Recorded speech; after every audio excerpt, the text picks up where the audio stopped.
Power of language, abracadabra. This is Poolabala. I welcome you today to the power of language. What's abracadabra and what it has to do with the current topic, the power of language? Abracadabra is Aramaic. What's Aramaic? Aramaic is the language in which Old Testament was written and is also the language in which Jesus spoke. Abracadabra means, with my word, I create.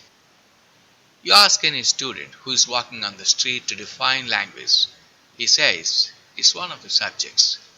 You ask a man on the street to explain what he thinks of language, he says it's a tool of communication.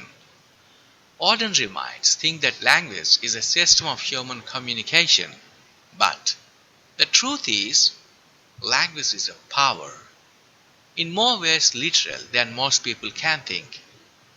It is dull, routine, and insipid to say that language is just for communication. Language is for thinking, feeling, living, and progressing. It's the human interface that connects human beings. Language is the fundamental requirement for transformation of man, transfer of knowledge.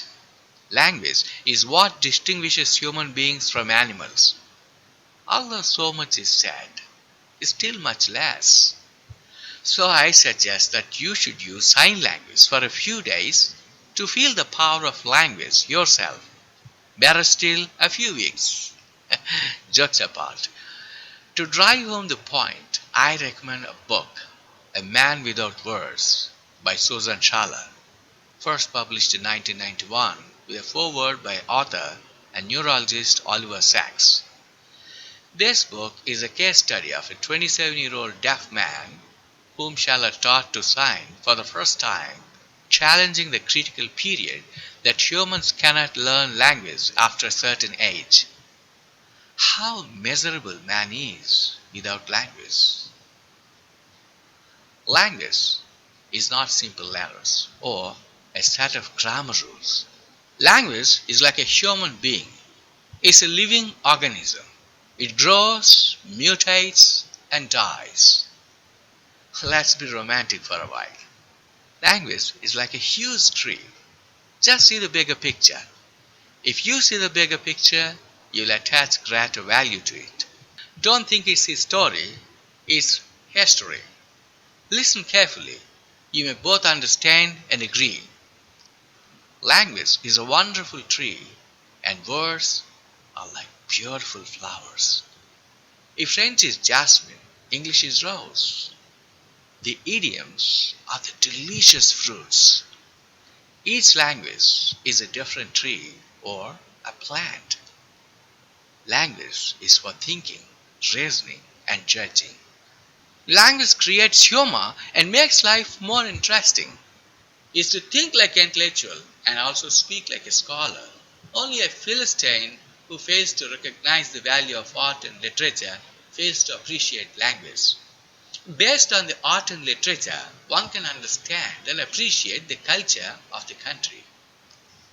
Don't underestimate the seductive power of words. Samuel Johnson described language as dress of thought. Shakespeare said, "Good words captivate ears." We gaunt people with words, said Napoleon. When words fail, wars begin. And when wars fail, we once again settle our disputes with words. Language is for learning. It is to think like an intellectual and speak like a scholar. Only a Philistine fails to recognize the value of art and literature. Based on the art and literature, one can understand and appreciate the culture and value of the country.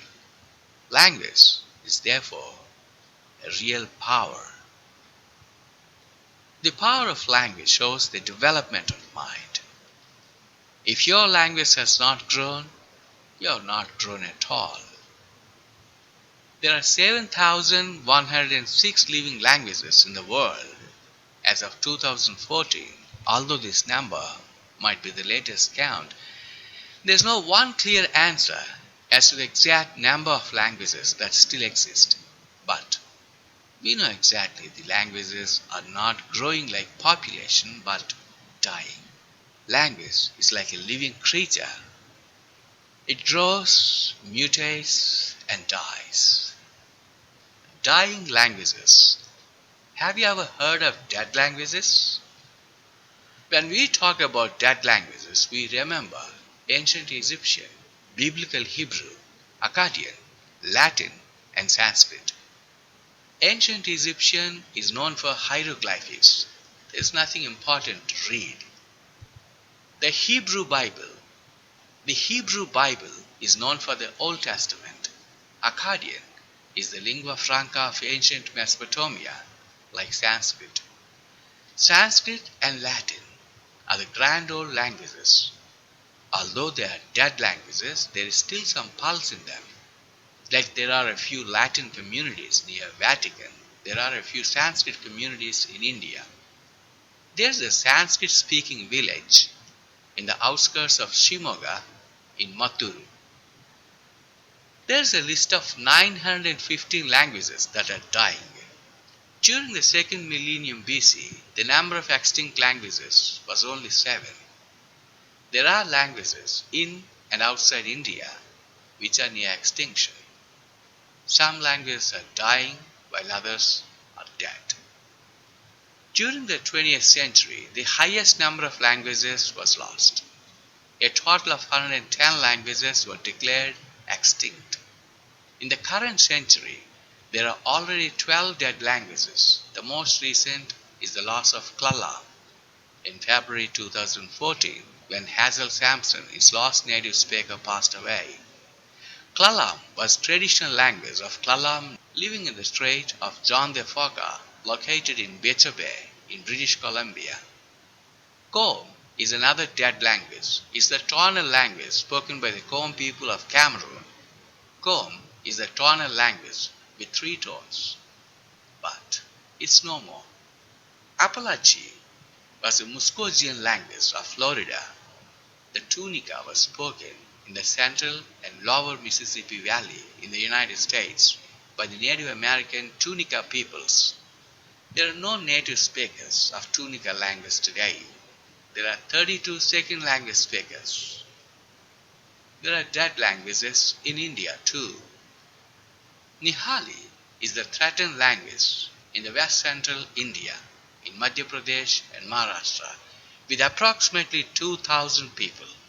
The Mizo language, Hilmiri, spoken in Arunachal Pradesh, are near extinction, with an estimated 9,000 people of the Hilmiri tribe. Khasi is spoken in Meghalaya, is near extinction. Bhadravahi, a native language of Jammu and Kashmir, Hinduri in Himachal Pradesh are also extinct.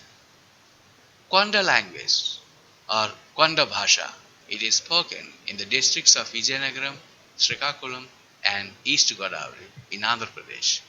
Some textbooks have been developed for the schools up to 5th standard in Konda Bhasha, but there is little use. The most influential languages. Yes, some languages are globally influential. It's no surprise that English tops the list in terms of being the most widely spoken language in the world.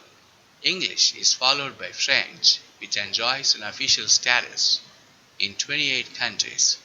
English is one of the topmost languages that's used in commerce, industry, and socio-political and economic circles.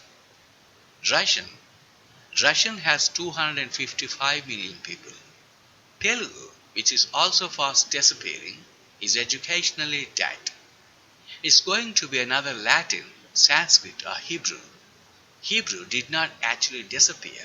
Although it stopped being the main language of the Jewish people many years ago, it has still been analyzed and studied by scholars.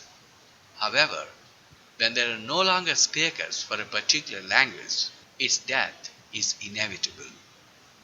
Language creates order for thinking. A person with good language skills writes neatly in order, but a person with language disorder writes nasty and creates confusion and mess. Thought is impossible without language, and human is impossible without thought.